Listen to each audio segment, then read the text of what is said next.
3 जनवरी को अमेरिका ने सैन्य कार्रवाई करते हुए वेनेजुएला के राष्ट्रपति निकोलस मादुरो को उनके ही देश की राजधानी कराकास से गिरफ्तार कर लिया। इस सैन्य अभियान को ऑपरेशन एब्सोल्यूट रिजॉल्व नाम दिया गया। यह पहली बार है कि जब अमेरिका ने सैन्य बल का प्रयोग कर किसी दूसरे देश के वर्तमान राष्ट्रपति को उनके घर से उठा लिया। मादुरो पर नशीली दवाओं की तस्करी और आतंकवाद से जुड़ी साजिशों के गंभीर आरोप भी लगाए गए। फिलहाल उन्हें न्यूयॉर्क की कुख्यात मेट्रोपॉलिटन डिटेंशन सेंटर ब्रुकलिन में रखा गया है।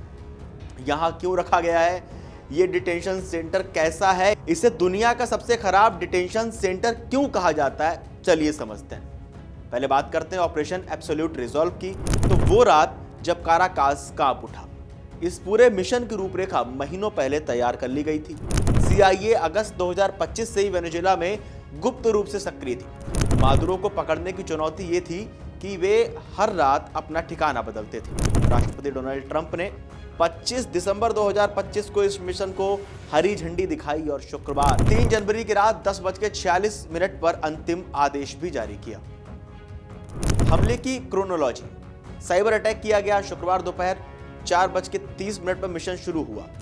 सबसे पहले एक भीषण साइबर हमले के जरिए कराकास शहर की बिजली काट दी गई, जिससे पूरा शहर अंधेरे में डूब गया। हवाई घेराबंदी की गई। 150 से ज्यादा लड़ाकू विमानों, ड्रोन्स और बमवर्षकों ने वेनेजुएला की रडार प्रणालियों को तबाह कर दिया।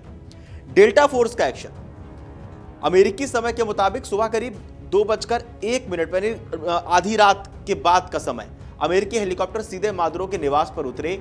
एलीट डेल्टा फोर्स के कमांडो ने धमाकों के साथ दरवाजे तोड़े और महज कुछ ही मिनटों में मादुरो को अपनी हिरासत में ले लिया। इस कार्रवाई के दौरान हुई झड़प में एक अमेरिकी हेलीकॉप्टर क्षतिग्रस्त हुआ और 6 सैनिक भी घायल हुए, लेकिन किसी की जान नहीं। राष्ट्रपति ट्रंप ने इस पूरे ऑपरेशन को लाइव देखा और इसकी तुलना एक रोमांचक टेलीविजन शो से कर डाली। अब बात करते हैं कि काराकास से ब्रुकलिन तक का सफर मादुरो का कैसा रहा। गिरफ्तारी के बाद मादुरो और उनकी पत्नी सिलिया फ्लोरेस को हथकड़ी लगाकर समुद्र में तैनात युद्धपोत USS आइवो जिमा पर ले जाया गया। वहां से उन्हें गुआंतानामो बे और फिर कड़ी सुरक्षा के बीच न्यूयॉर्क लाया गया। अमेरिका समय के मुताबिक शनिवार दोपहर को उन्हें ब्रुकलिन की उस जेल में शिफ्ट कर दिया गया जिसके नाम से कैदी कांप उठते हैं।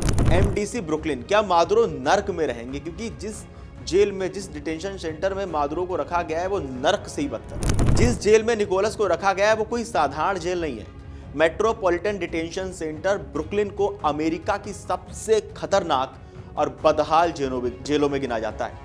मानवाधिकार कार्यकर्ता और पूर्व कैदी इसे पृथ्वी पर नर्क कहते हैं।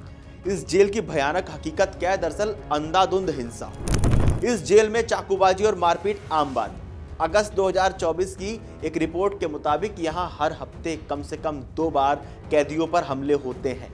2024 में ही यहां उरियल वाइट और एडविन कार्ड्रियो जैसे कैदियों की हत्या कर दी गई थी। गंदगी का अंबार।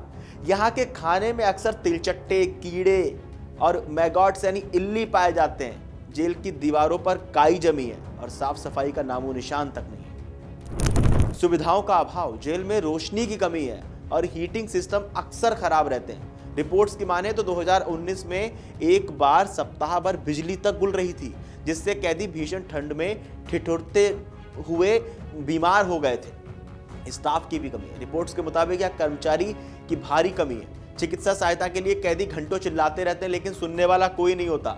आपातकालीन बटन सालों से खराब पड़े। ऐसी जेल में ट्रंप ने मादुरो को रखा है। आपका क्या कहना है हमें कमेंट करके जरूर बताएं और देश और दुनिया की तमाम बड़ी खबरें जानने के लिए देखते रहिए अमर उजाला।